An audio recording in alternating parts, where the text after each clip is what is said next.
ഈ തിരിച്ചറിവ് എന്ന് പറയുന്ന സാധനം അത് വല്ലാത്തൊരു റെമഡിയാണ്.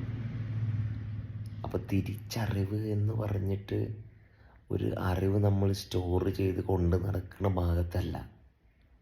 തിരിച്ചറിവെന്ന് പറഞ്ഞാൽ എൻ്റെ സ്വപ്നങ്ങളും എൻ്റെ ചിന്തകളും എല്ലാം എന്താണ്. അപ്പോൾ സ്വപ്നങ്ങളെ സ്വപ്നങ്ങളായിട്ട് കാണാനും ചിന്തകളെ ചിന്തയായിട്ട് കാണാനും ഈ തിരിച്ചറിവിലൂടെ മാത്രമേ സാധിക്കുള്ളൂ.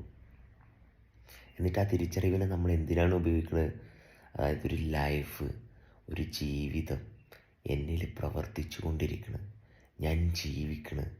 ഈ ജീവിക്കണ ഭാഗത്ത് എൻ്റെ ആ ബന്ധപ്പെടൽ എനിക്ക് ബന്ധനമായി മാറിയത് കൊണ്ട് മാത്രമാണ് അവിടെ ഒരു ചിന്തയോ ഒരു സ്വപ്നമോ ഉള്ളത്.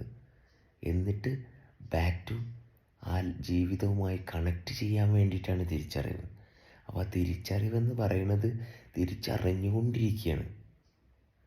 ഏത് ചക്രത്തിലാണോ നമ്മൾ പെട്ടുപോയിരിക്കുന്നത്, ആ പെട്ടുപോയതിൽ നിന്ന് അതിനേക്കാൾ മനോഹരമായി പ്രവർത്തിച്ചു കൊണ്ടിരിക്കുന്ന നിങ്ങൾക്ക് ഏത് നിമിഷവും എത്രത്തോളം ഫാസ്റ്റായിട്ട് ആ കണക്ഷൻ നിങ്ങൾ മെയിൻറ്റെയിൻ ചെയ്യണോ അത്രയും അതൊരു ഫ്രാക്ഷൻ ഓഫ് സെക്കൻഡ് എന്നൊക്കെ പറയില്ലേ, അത് ആ ഫ്ലാഷ് ഓഫ് ലൈറ്റിൽ ആ റിലാക്സേഷൻ കൊണ്ടുവരാൻ വേണ്ടിയിട്ടുള്ളതാണ് തിരിച്ചറിവ്.